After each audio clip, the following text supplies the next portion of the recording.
Pois bem, meus irmãos, iniciando o estudo de escola dominical dessa lição 8 do segundo trimestre de 2025, estamos estudando o Evangelho de João e hoje vamos estudar o tema Uma Lição de Humildade, estudando João capítulo 13, o evento conhecido como lava-pé, quando Jesus lava os pés dos apóstolos. Bom, o texto áureo, ele diz: porque eu vos dei o exemplo, para que, como eu vos fiz, façais vós também. João capítulo 13, versículo 15. Ou seja, esse exemplo bem conhecido, que até alguns grupos tomaram como uma doutrina, mas que na verdade não é uma doutrina, né?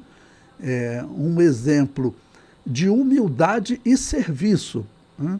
Eu digo que o melhor tema dessa lição seria uma lição de humildade e serviço, ok? E eu vou discorrer sobre isso durante a aula.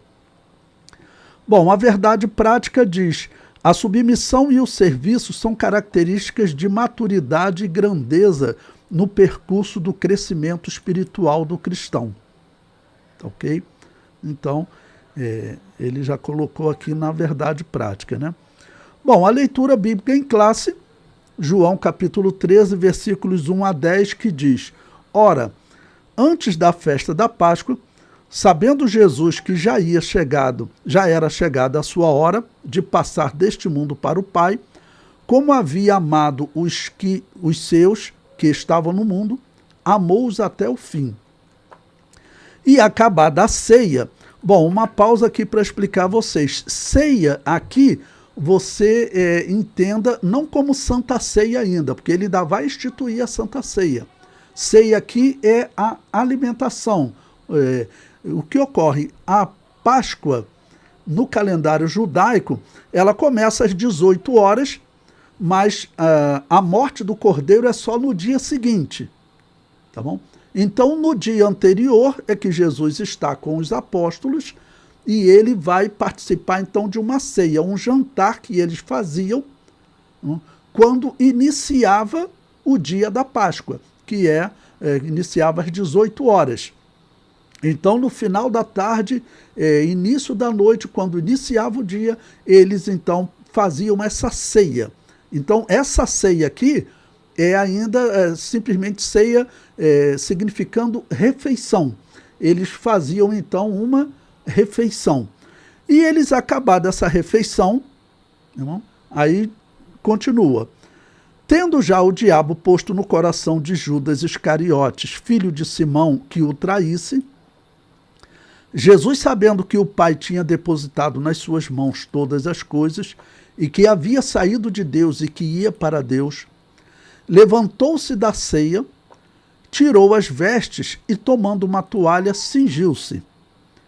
Depois pôs água numa bacia e começou a lavar os pés aos discípulos e a enxugá-los com a toalha com que estava cingido.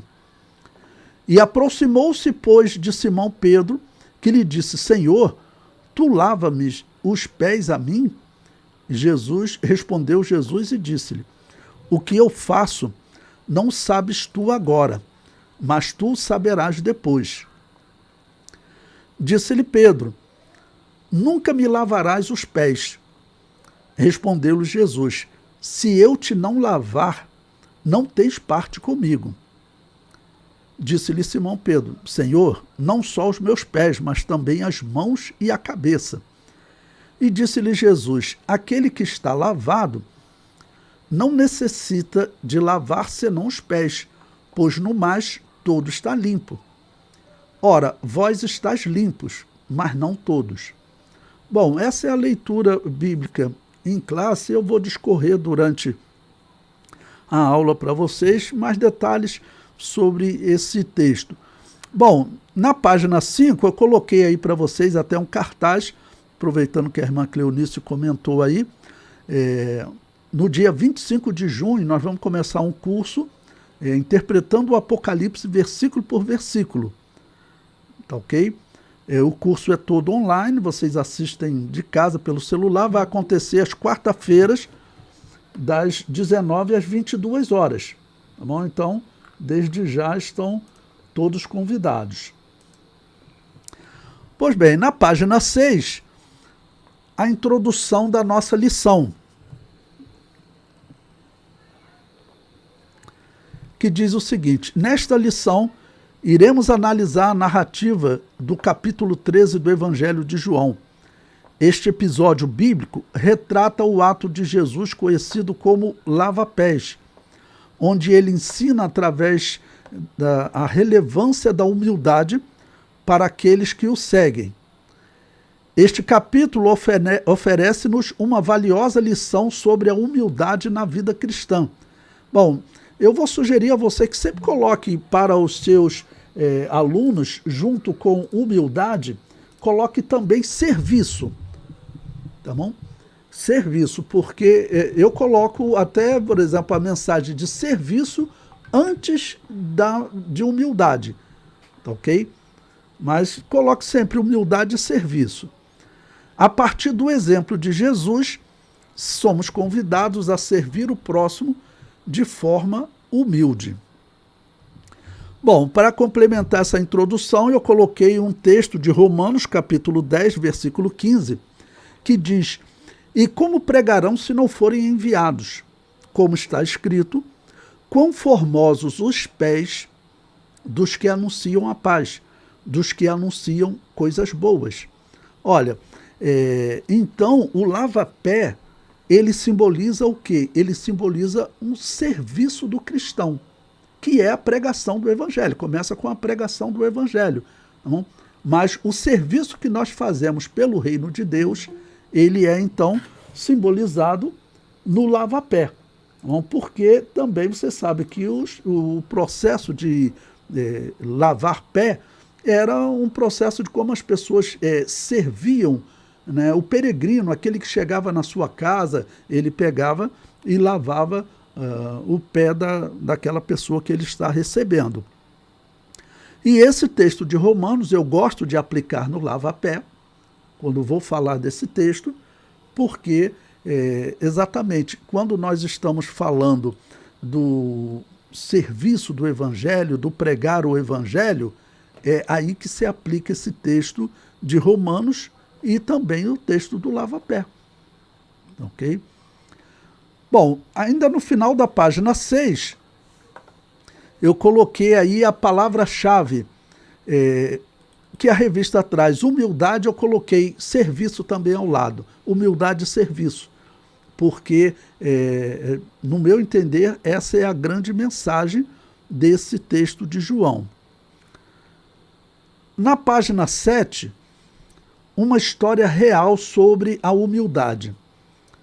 O lava-pés, nesta passagem do Evangelho, segundo João, quando Jesus lavou os pés, ele utilizou o exemplo de um servo de casa, onde se encontra com os discípulos para transmitir uma lição sobre a humildade dentro do reino de Deus. O capítulo menciona que este episódio ocorreu pouco antes da Páscoa, quando ele celebrou a última ceia pascal com os seus discípulos. Nesta ceia, nosso Senhor instituiu o que viria a ser conhecida como Santa Ceia, ou Ceia do Senhor, um encontro solene que realizamos atualmente, ou seja, até hoje nós realizamos esse encontro, tá bom? Que normalmente se faz 1 a 2 vezes por mês. Prosseguindo, estamos na leitura da página 7. Durante essa ocasião, Jesus rompeu o protocolo tradicional da ceia pascal, conferindo-lhe um significado único. Ao lavar os pés dos seus discípulos, ele ilustra a humildade como uma virtude essencial para os seus seguidores na expansão da igreja pelo mundo. Bom, eu coloquei aí um texto da obra Comentário Judaico do Novo Testamento. Ele tem sempre alguns comentários interessantes sobre tradições, e ele diz o seguinte, até depois eu vou corrigir: começou a lavar os pés dos Talmudim. Ele procura escrever algumas palavras em hebraico. Talmudim significa discípulos, ok? Eu explico mais abaixo, mas se quiser anotar. Então ele diz, e começou a lavar os pés dos talmidim. A lavagem dos pés era uma cortesia demonstrada aos convidados de uma casa, tipicamente realizada por um servo da esposa do anfitrião, quando os convidados entravam nas casas ou quando estavam reclinados à mesa. Assim, Yeshua, o nome de Jesus em hebraico se pronuncia Yeshua, ou Josué, ou Joshua, dependendo da transliteração. Assim, Yeshua demonstra o seu ensino de Marcos 10, versículos 43 e 44. De que o maior deve ser um servo. Essa mensagem aqui de Marcos é, vamos dizer, a principal mensagem do lava-pé. Por isso, eu coloquei lá, junto com humildade, coloquei serviço, servir. Tá bom?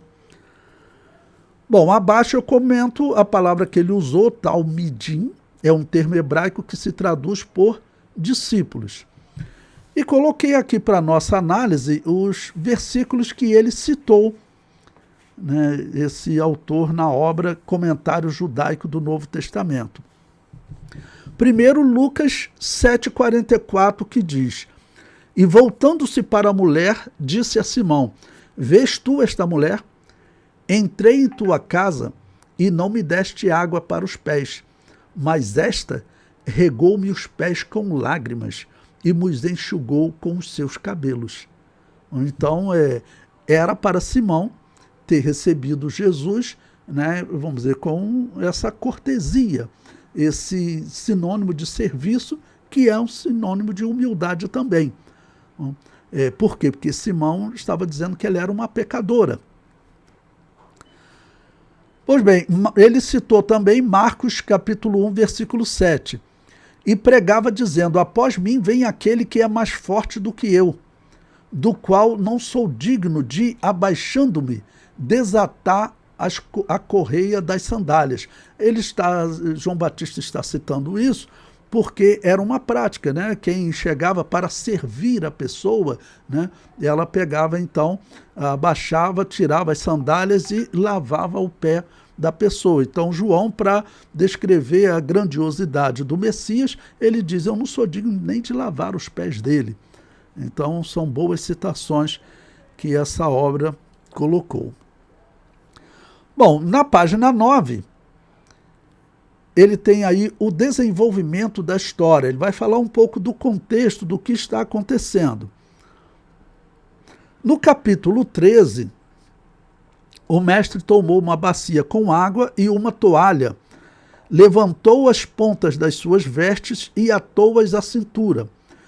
Pegou nas mangas longas e largas das suas roupas masculinas típicas da época e amarrou-as atrás do pescoço. Ele está descrevendo, essa era a prática, Este gesto era uma forma de cingir-se para realizar trabalho, permitindo que tivesse as mãos e as pernas livres para realizar a tarefa do ato de lava-pés. Este costume nos tempos bíblicos fazia parte dos cuidados prestados aos convidados por parte do senhor da casa. Ao chegar à residência designada para a ceia, Jesus verificou que não havia nenhum servo disponível para lavar os pés dos convivas.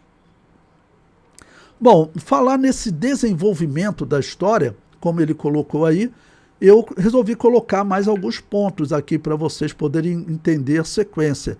Na página 10, sempre lembrando que o que eu coloco em verde significa que é um comentário que eu estou acrescentando à revista, estou propondo que vocês acrescentem esse comentário à revista, tá ok? Então eu comento, neste desenvolvimento da história, vemos a seguinte sequência. Primeiro, Jesus diz para eles prepararem a refeição da Páscoa, que é essa refeição que eu falei para vocês. Eles estão no nosso calendário no dia 13 de Nissan. A Páscoa em si ela vai acontecer no dia 14, tá ok? Então, Mateus 26, 17 diz: E no primeiro dia da festa dos pães asmos, chegaram os discípulos junto de Jesus, dizendo: Onde queres que preparemos a comida da Páscoa? Então, ele está mandando que eles preparem a Páscoa, ou seja, um dia antes da morte dele. Ele vai morrer na Páscoa, no dia seguinte, né? Lucas 22, versículo 8. E mandou a Pedro e a João, dizendo: Ide, preparai-nos a Páscoa para que comamos. Eu cito mais de um versículo, porque Mateus ele não fala quais discípulos, mas Lucas já diz que foram dois, Pedro e João. Mateus 26, 18. E ele disse: Ide à cidade a um certo homem e diz-lhe: O mestre diz, o meu tempo está próximo. Em tua casa celebrarei a Páscoa com os meus discípulos. E os discípulos fizeram como Jesus lhes ordenara e prepararam a Páscoa. E chegada a tarde, assentou-se à mesa com os seus discípulos. Bom, a tarde aqui era o final da tarde, já iniciando o dia realmente da Páscoa, que começava às 18 horas. Então, eles começavam esse dia comendo a Páscoa. Esse era um alimento que todo o povo fazia. A morte do cordeiro no dia seguinte era um alimento que só os sacerdotes participavam. Tá bom? Então, esse é o jantar no final da tarde ou no início da noite anterior. Vamos dizer, entre 17 e 18 horas. Depois, Jesus lava os pés dos 12. Nesse momento, Judas ainda está com eles. Em meio à refeição da Páscoa, Jesus diz que alguém o trairá. João 13, 21. Eu coloquei aí, ó. Tendo Jesus dito isso, turbou-se em espírito e afirmou, dizendo: na verdade, vos digo que um de vós me há de trair. Então ele chegou a lavar os pés de Judas. Ou seja, essa ação para simbolizar que nós devemos aprender a servir no reino de Deus, que isso é fundamental no reino de Deus, que nós devemos aprender a servir, ele fez por eles. Prosseguindo ainda na página 11. Bom, depois disso, Judas se retira.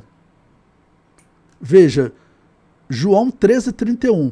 Tendo ele, pois, saído, disse Jesus: agora é glorificado o Filho do Homem, e Deus é glorificado nele. Ou seja, Judas sai no versículo 30, 31. Então, todo o processo de lava-pé, Judas ainda estava.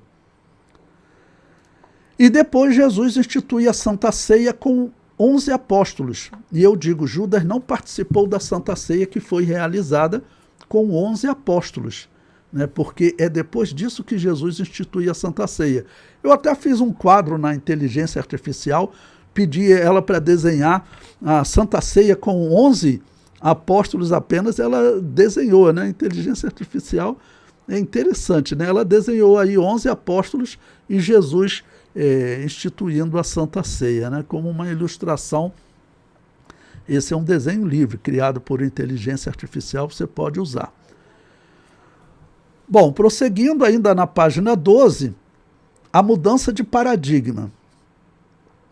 Como anfitrião daquela ceia, após o encerramento dessa reunião única e tradicional, surpreendendo os discípulos, o nosso Senhor começou a ensinar através do lava-pés que o caminho do reino de Deus é trilhado com humildade.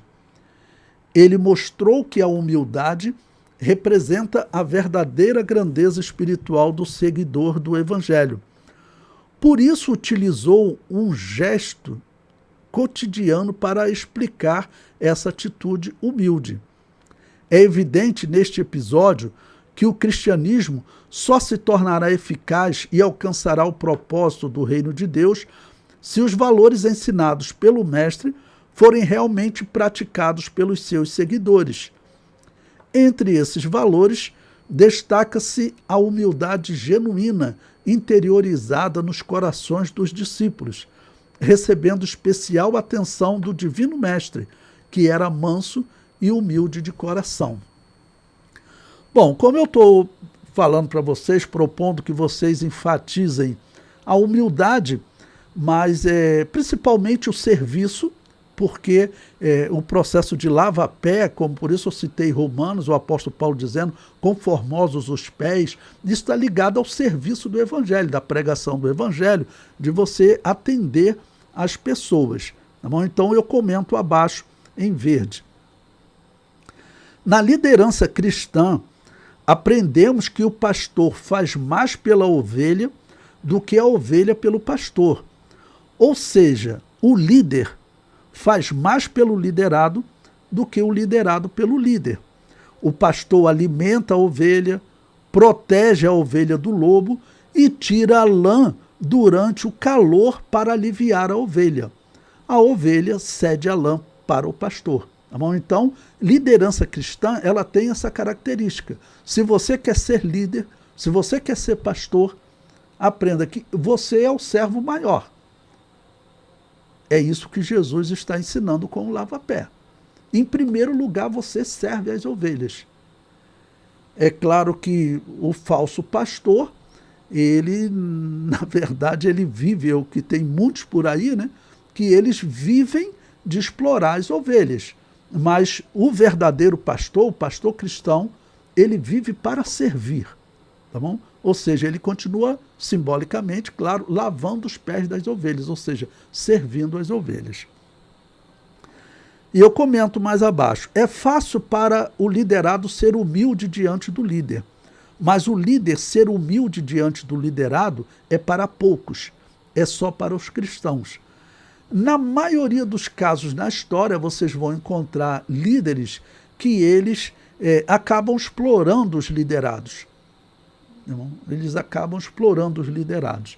E estou falando secularmente, né? No cristianismo, a regra é o líder servir os liderados. Ele entrega a vida pelos liderados. Ele briga com o lobo, com o leão, com o urso, o que for. O exemplo de Davi, tá bom? Trabalhando pelos liderados. Ainda na página 13, o capítulo 2. Humildade implica autoconhecimento, conhecendo a própria natureza. Jesus tinha plena consciência de quem era, entendia o seu papel e a sua relevância como Senhor e Mestre. Jesus, sabendo que o Pai tinha colocado nas suas mãos todas as coisas e que havia saído de Deus e que ia para Deus. Bom, eu coloquei um texto aí em lilás porque eu não gostei desse comentário dele. Tá bom? Vou explicar por quê. Ele diz o seguinte: neste contexto, ele deliberadamente trocou o seu papel de Senhor pelo de um simples servo para ensinar aos seus discípulos a importância da humildade. Então, entendo, isso é questão de interpretação, né? Tá bom? Eu não vou dizer que ele esteja errado, mas na verdade, Jesus não está trocando o seu papel de Senhor, de líder. É que o Senhor, o líder no cristianismo, o natural dele é servir. Então ele não está trocando o papel. Tá bom? Ele não está trocando o papel.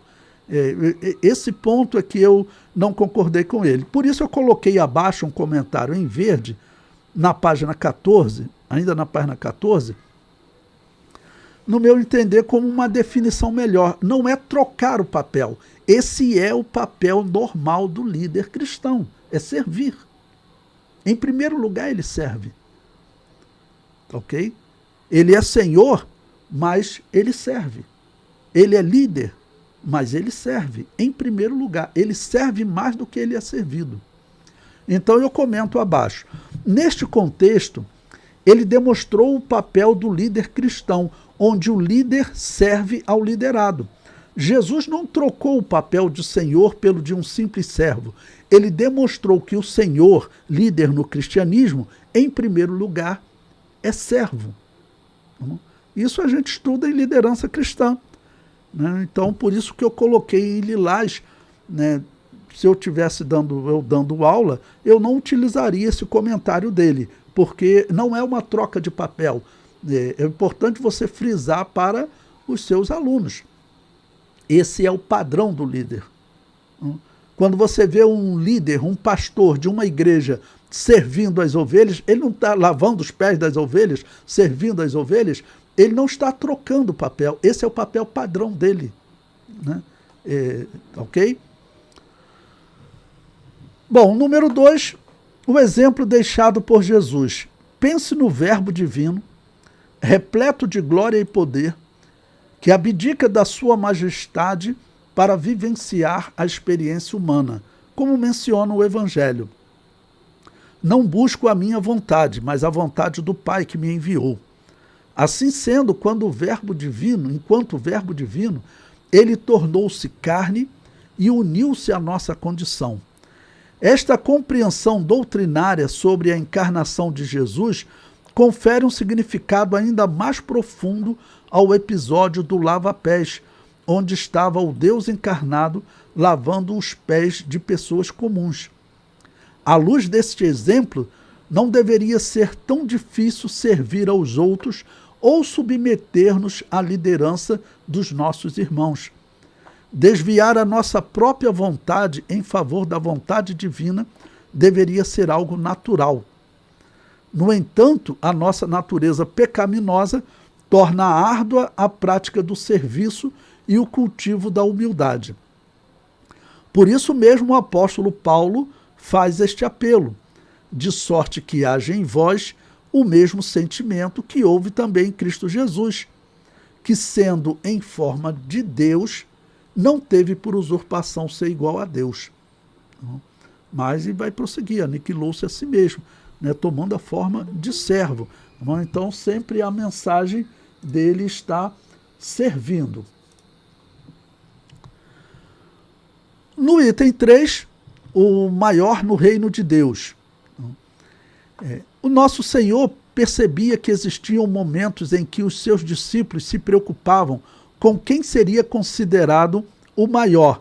Mais abaixo eu vou ler esse versículo com vocês, então não vou nem ler agora, porque realmente é um texto-chave para você poder ver exatamente essa mensagem, que o maior serve o menor, ok? Por isso que Jesus está lavando os pés. E em Lucas e outros textos nós veremos que surgiu uma disputa entre os apóstolos, quem seria o maior entre eles. E uma coisa interessante, num dos textos que nós veremos, quando eles participam do Monte da Transfiguração, né, Pedro, Tiago e João, quando eles descem dali, daquele momento glorioso, exatamente nesse momento, é um dos momentos que surge esse debate, diálogo entre eles, quem seria o maior entre eles. Não? Então, vamos passar para a página 16, onde eu coloquei 2 versículos aí que são opostos àquele que não quer servir. Marcos 7, 22, Jesus falando da maldade que surge do interior do homem, né? Ele diz que surge os furtos, a avareza, as maldades, o engano, a dissolução, a inveja, a blasfêmia, a soberba. Então, a soberba, ela é oposta ao serviço, ela é oposta à humildade. Né? E depois Jesus conclui com a loucura. E em 1 Timóteo, na primeira carta a Timóteo, capítulo 3, versículo 6, Paulo diz: não neófito, para que, ensoberbecendo-se, não caia na condenação do diabo. Então, veja, a condenação do diabo é exatamente porque ele foi criado para servir a Deus, mas ele não quis servir. Ele, na verdade, se ensoberbeceu e começou a trabalhar para ser servido pelos anjos, pelos outros anjos. Então, o cristão, ele tem uma preocupação com o poder. E isso vocês, se em algum momento você tiver numa liderança, ou de uma igreja como pastor, ou de um departamento, você tem que se preocupar muito, porque foi a soberba que levou o diabo, levou o querubim ungido para a ser o que hoje ele é, que é chamado de o diabo, ou Satanás.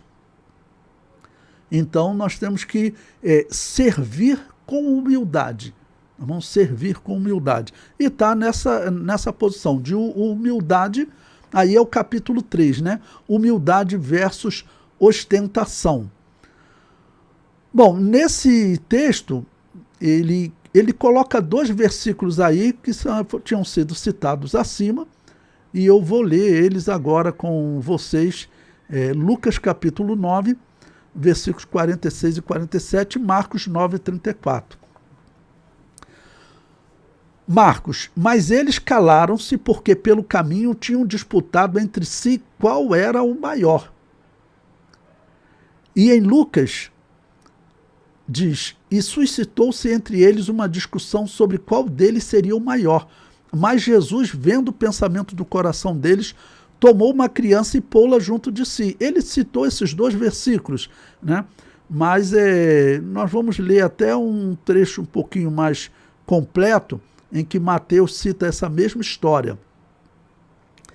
E citei aí também Lucas 7, 28, sempre lembrando que em azul é uma parte da revista que eu aconselho que você destaque, e em verde é algo que eu estou acrescentando.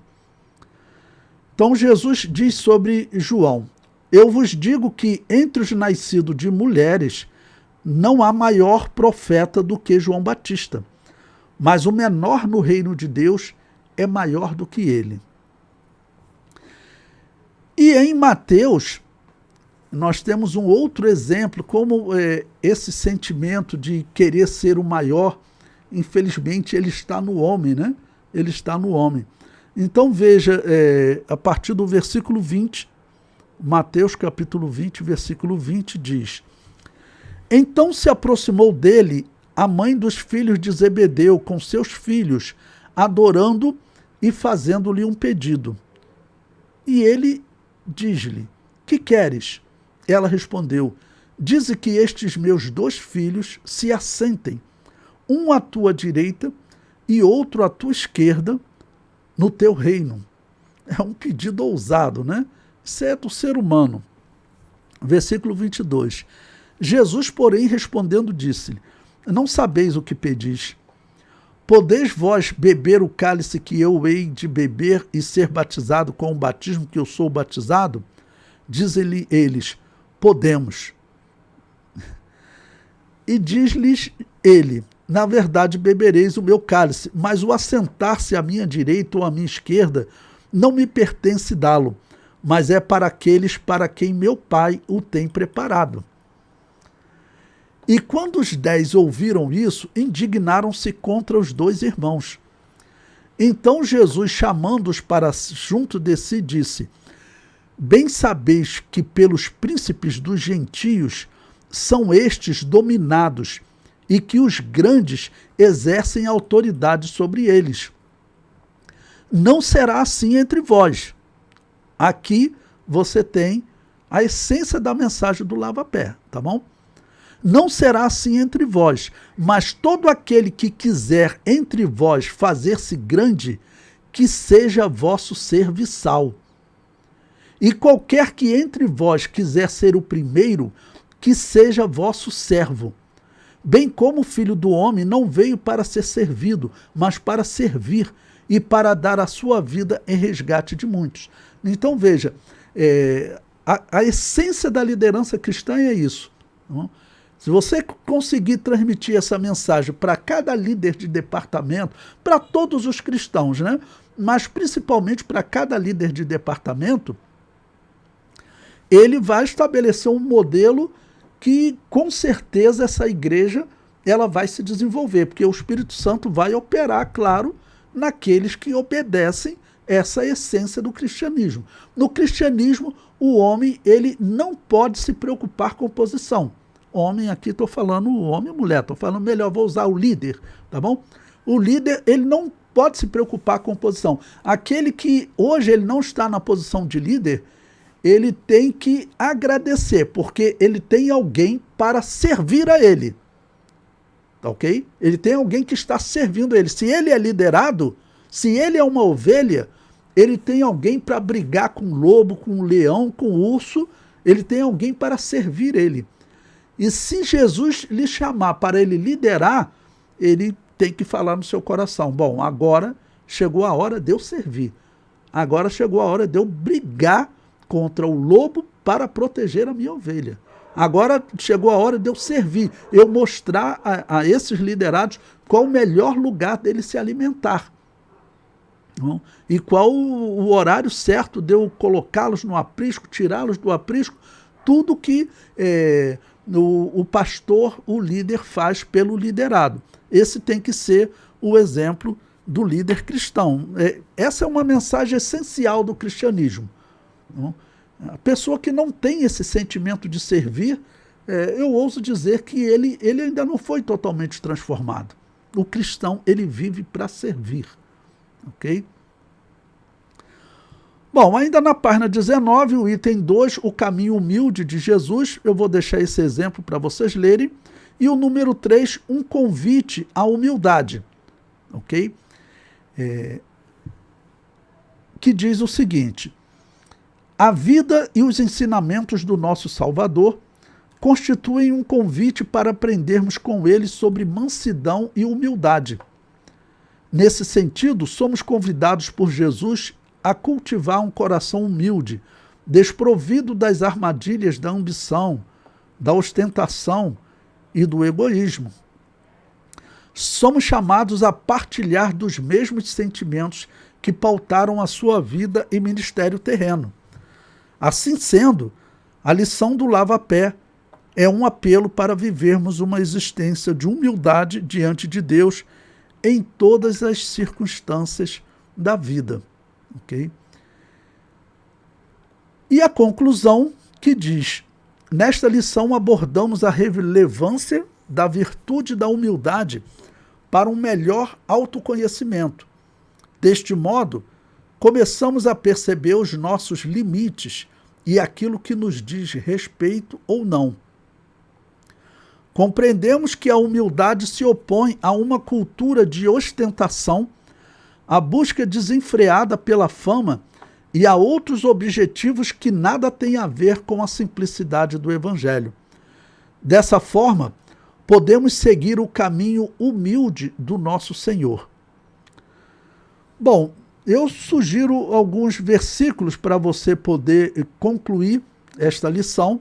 Sugeri aí 2 versículos. Tiago, capítulo 4, versículo 6, contra a soberba. A soberba impede o homem de servir, impede ele de ser humilde, né? Tiago 4,6 diz: antes da maior graça. Portanto, diz: Deus resiste aos soberbos, dá, porém, graça aos humildes. E lembre-se que a soberba, o apóstolo Paulo falou bem claro, quem entra por esse caminho cai na condenação do diabo. E 1 Pedro, capítulo 5, versículo 5. Semelhantemente, vós, jovens, sede sujeitos aos anciãos, e sede todos sujeitos uns aos outros, e revestivos de humildade, porque Deus resiste aos soberbos, mas dá graça aos humildes. O lava-pé é uma lição de humildade, mas principalmente uma lição de serviço. Devemos aprender a servir em primeiro lugar, em se preocupar em ser servido. Essa é uma característica fundamental do cristianismo. Tá bom? Bom, então, nessa conclusão, essa lição do lava-pé, que, como eu disse para vocês, teve até grupos que transformaram ele em doutrina, mas essa era uma prática de serviço que as pessoas tinham no Oriente, onde foi escrita a Bíblia, principalmente no mundo judaico. Então Jesus usou aquele costume para ilustrar a humildade e o serviço, ok? Mas eu, na minha visão, sempre que vou falar do lava-pé, em primeiro lugar é a atitude de servir. Por isso eu utilizo o texto de Romanos. Tá bom? Quão formosos os pés. Quando Jesus está lavando os pés dele, tá bom? Jesus está ensinando essa pessoa a servir. Eu conheci pessoas que antes de serem cristãos eram pessoas problemáticas. Tá bom? Eram pessoas problemáticas. Mas desde que eles entraram no cristianismo, eles mudaram totalmente E aquela pessoa que vivia, vamos dizer, de alguma maneira, para atrair as atenções e o serviço dos outros para ele, né, aquela pessoa acabou mudando e se tornando uma pessoa que ela estava sempre procurando servir. Né? Ou seja, uma mudança realmente da água para o vinho. E de uma água, vamos dizer, aquele que está ligado, tá bom, à soberba, aquele que procura ser servido, ok? Não é nem uma água comum, vamos dizer, é uma água podre, uma água amarga, ok? E quando se diz que se transforma de uma água para um vinho, tá bom? Porque o vinho era um grande símbolo de alegria no mundo antigo, e porque é uma mudança muito grande, uma mudança que o homem não consegue fazer. Tá bom? Por isso que Jesus começa o seu ministério transformando água em vinho. Ok? Bom, então essa é a mensagem da lição dessa semana.